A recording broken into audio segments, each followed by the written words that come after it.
బాధ అనిపిస్తా ఉంది. మరి మా అక్క సీతక్కకి ఇచ్చిరు సంతోషం, సీతక్కకి ఇచ్చిరు సంతోషం. మరి ఇంత పెద్ద జనాభా ఉన్నటువంటి లంబాడీలకు ఒక మంత్రి పదవి ఇన్ని రోజులు వచ్చి ఇప్పుడు రాలేదు కాబట్టి ఈ సేవలాల్ మహారాజ్ జయంతి వేదికగా మా జాతి కోసం నిత్యము హైదరాబాద్ అంటే హైదరాబాద్, వరంగల్ అంటే వరంగల్, నల్గొండ అంటే నల్గొండ, ఢిల్లీ అంటే ఢిల్లీ నియోజకవర్గాన్ని వదిలి కూడా రాష్ట్ర స్థాయిలో జాతి కోసం మాతో పాటు నడుస్తున్నటువంటి గౌరవ రామచంద్ర నాయక్ లాంటి వారిని కూడా గుర్తించి విప్పుతోనే సరిపెట్టకుండా మంత్రి పదవిని కూడా ఇవ్వాల్సిందిగా రాష్ట్రంలో ఉన్నటువంటి 70 లక్షల లంబాడీల తరఫున మేము డిమాండ్ చేస్తా ఉన్నాం. మరి ఈ రోజు ఈ జాతి యొక్క గొప్పతనం చూడండి. అటు దేవుడితో ఆడుకున్నాము, ఇటు రజాకారులను వదిలించినాము. తెలంగాణ సాయుధ రైతాంగ పోరాటంలో అసలు బాసినటువంటి జాతి, కత్తెం బల్లెం పట్టుకొని పోరాడినటువంటి జాతి. మరి అదే విధంగా తెలంగాణ మలి దశలోనే బానోత్ ప్రవీణ్ నాయక్ మొట్టమొదటి అమరుడు ఈ రోజు మన నియోజకవర్గము, మన జిల్లాకు సంబంధించిన మరిపేడ బిడ్డ.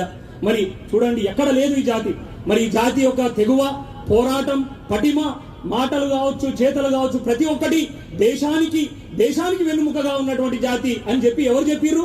రాజ్ కుమార్ చెప్పలే, గౌరవ దేశ ప్రధానమంత్రి మోడీ గారే చెప్పిరు. ఈ బంజారా జాతి దేశానికి వెన్నుముక లాంటి జాతి. ఈ రోజు మనం అందరం సుఖ సంతోషాలతో ఉన్నామంటే ఆ బ్రిటిషర్లను ఎదిరించి పోరాడినటువంటి జాతి కేవలం బంజారా జాతి అని చెప్పేసి గౌరవ ప్రధానమంత్రి వర్యులే చెప్పినటువంటి వీడియోలు ఎన్నో మనం చూస్తా ఉన్నాం. మరి తెలంగాణ రాష్ట్రంలో బంజారా హిల్స్ లో ఒక మంచి సూచిక గోల్కొండ ఖిలా తెలుసు కదా. సేవలాల్ మహారాజ్ వారసులకే ఆ నైజాంలు ఇచ్చినటువంటి పరిస్థితులు.